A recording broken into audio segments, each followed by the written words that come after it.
ప్రాణనాడులకు స్పందననొసగిన ఆది ప్రణవనాదం.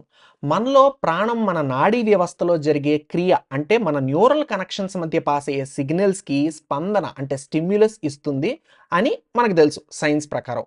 అది కూడా ఏది? ఓంకారమే. ఆ ఓంకార నాదంలో ఉన్న శబ్దాలు మన ఒంట్లో చలనాన్ని కలిగించే శక్తి ఉంటుంది అని మన పురాణాల్లోని, వేదాల్లోని చెప్పారు. అదే ఇక్కడ కూడా చెప్తున్నారనమాట శాస్త్రి గారు.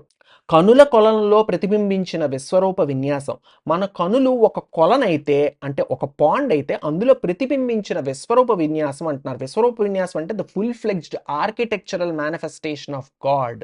అయితే ఇక్కడ కనుల కొలను అని ఎందుకు అన్నారంటే కలువలు లోటస్లు కొలంలోనే విచ్చుకుంటాయి. విశ్వరూపాన్ని కలువలతో ఎందుకు పోలుస్తున్నారంటే కలువలు విచ్చుకునే విధానం ఒక ఫిబొనాచి సిరీస్ ప్రకారం ఇన్ఫైనైట్ లెవెల్కి అన్ఫోల్డ్ అవ్వడం అదొక ప్రాపర్టీ. దీన్ని గోల్డెన్ స్పైరల్ రేషియో అంటారు. అంత స్పిరిచువల్ సైన్స్ ఉందన్నమాట ఈ లైన్ వెనకాల.